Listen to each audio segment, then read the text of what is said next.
Okay, so before we go anywhere, I want to establish the difference between a sequel and a reboot. A sequel is a movie built in the same universe as the movie that came before it, whereas a reboot is a movie that completely reinvents the universe from the movie that came before it and ignores all continuity between the two films. Now, sequels are amazingly easy to work with when it comes to music, because as long as all the producers have done their jobs, you don't really have much to do outside of like re-recording and rearranging everything. What I mean is you don't have to come up with a completely new soundtrack, because you're trying to maintain as much of a connection to the original film as possible. Let's take Back to the Future, for example. Here's the main theme from Back to the Future.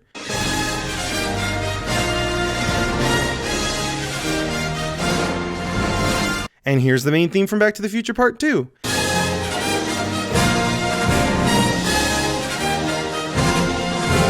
And here's the theme from Back to the Future Part 3.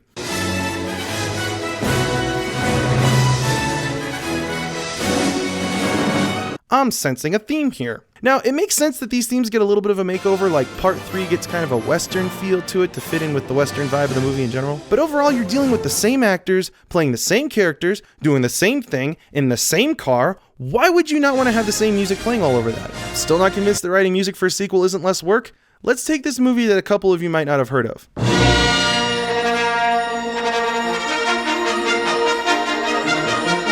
So just look at the trailer to episode 7.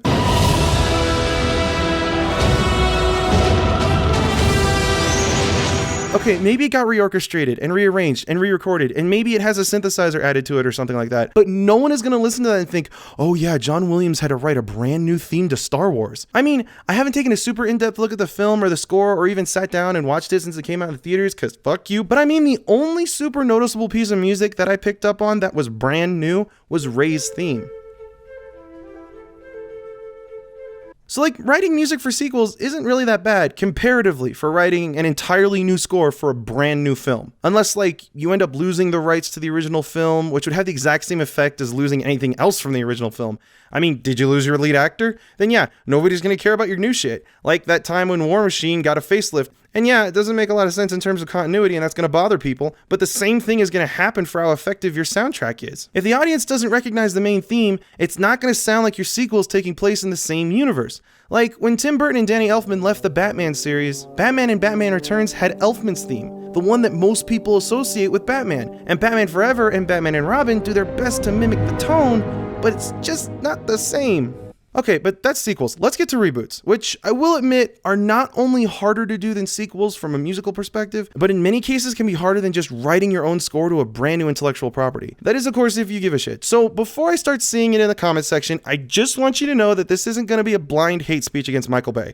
I'm trying to make a point, and a few of the films he's been a part of really prove my point because they're reboots of intellectual properties from the late 80s and early 90s that had theme songs. Alright, so the deal here is that these new reboots have like zero musical information or musical references from their source material. In a lot of instances, when getting the rights to a property, they might not also be able to get the rights to the theme music or any other miscellaneous musical rights because it didn't come as a part of the package or was just too expensive or time consuming to get, which is understandable and unfortunately kind of makes your job a little harder, but it still isn't impossible. Like, okay, let's look at Transformers as an example.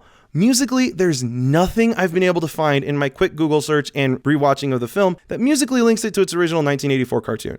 More specifically, there's no reference to the theme song, because for a lot of cartoons back then, that was basically all the music that was involved in making a cartoon. And this is kind of a big deal. You're trying to reinvigorate a franchise. Why not take as much of the original source material as possible, especially a medium like a cartoon show? See, theme songs started back in the radio show days to let you know that your favorite show was starting. Think of it as an alarm clock that you actually wanted to hear go off. But over time, it began to include like exposition or information that was important for a first-time listener in order to understand the story. Think of the intro to Avatar: The Last Airbender, for example. And then the Fire Nation attacked. Now you know what's up and you can follow with the story. But right around the 90s, the era where we're talking about here, theme music really made a push to try and establish the tone of what you're about to start watching. Like, look at Batman the Animated Series. It has a direct reference to the 1989 Batman film and generally sets a very dark, if heroic, tone for the series. So, theme music's really important. Like, dude. The Transformers! And bam, if you used to watch Transformers as a kid, you are now in Transformers mode. You are ready to transform. Autobots fucking roll out. Which sucks that they couldn't include any of that in the film. Like, not even make the score electronic with 80s equipment. Kind of like what they did for the Deadpool soundtrack. I thought it was great to use sounds and musical ideas that in the 80s were perceived as very serious. But now, in hindsight, when you play them back, they're actually very funny. That was the trick with this movie. Even as an homage to the original cartoon. Like, just have Optimus say, Autobots, roll out, and then have a synthesizer follow with the main theme of the cartoon. Like, that would be cool. Like in movies like the new Star Trek, scored by Michael Giacchino, it makes sense to have an orchestral score, because an electronic score might confuse the listeners to what sounds are a part of the soundtrack and what sounds are coming from the ship, which a lot of people call diegetic versus non-diegetic music. But with Transformers, wouldn't an electronic score help make Optimus seem more robotic, or at the absolute very least make the tone of the film seem more like it fits into a STEM field? I don't know. Maybe they're just all going for that big Hans Zimmer Pirates of the Caribbean sound now, because it worked for them, and now everybody just wants to deliver on what people expect when someone hears the phrase big summer blockbuster. Like, remember here, I'm not bashing the composers. Those guys are always doing everything they can with what they're told to do and the resources that they have access to. The only way a composer can get his and or her best work on the screen is if they're best buds with the director, like these two. Okay, so back to bashing directors. So let's take the new Teenage Mutant Ninja Turtles. Now, this one's actually tougher. The original theme is dated. I mean, it's way more dated than Transformers. I'm pretty sure you can get beat up in most high schools if you call somebody a radical rat. He's a radical rat. So dropping the theme song into the film wouldn't really work unless it was diegetic, like it was somebody's ringtone or something. So if you're going to include the original theme, you have to invent it. And that's if you want to include the original theme. So why the hell does this movie have an entirely orchestral soundtrack? Like, I don't know if I need to remind you, but the Teenage Mutant Ninja Turtles are teenagers. Pizza dude's got 30 seconds. And the only teenagers on Earth that listen to the kind of orchestral music that you have in this film grow up to be me. Yeah, it's gonna date your movie, but you don't seem to have a problem with that anyway. Just go with something that's super popular and relevant with the era. You got Juicy J, Wiz Khalifa, and Ty Dolla $ign to do the main selling point of your soundtrack. I don't know what their price tag is or was when you made this movie, but that theme they did for the film should be playing while the turtles are kicking ass.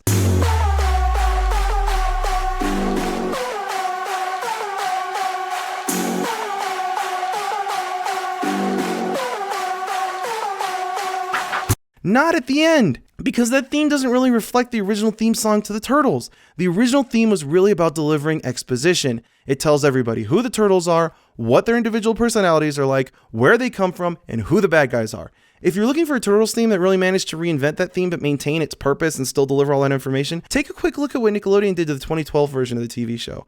I thought they did a good job with the theme and that they kept what it was supposed to do while still making it more contemporary.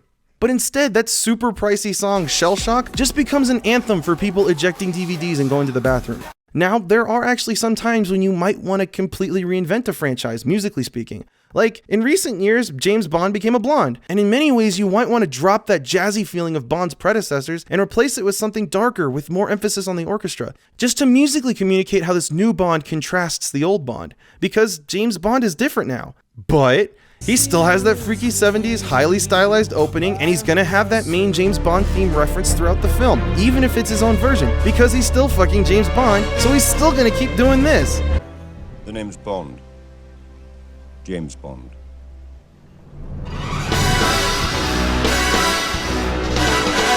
Now, I bring all this up and I get all butthurt about it because you asshats are making a new Power Rangers movie and just can't just put the main theme in an electric guitar. Don't put the main theme in the orchestra. Like, even if everybody who's paying for the movie wants the music to be orchestral so it can fit the bill for a summer blockbuster, fine, go for it. But just put the main theme, that main melody, in an electric guitar. Even if it's just the one track, just give us that. You don't have to copy and paste a theme song from the 90s, as awesome as that would be for me, because that would brutally date your movie, and no one under 20 would get it. And you don't have to hire Fall Out Boy to redo the theme either. There's a way to include the musical information from a source material if you're making a reboot, even if it's just a single instrument instead of an entire theme song. Something that can pay homage for the people who understand and have come back to celebrate the source material. And I promise you, it's gonna make the climax of your film that much better.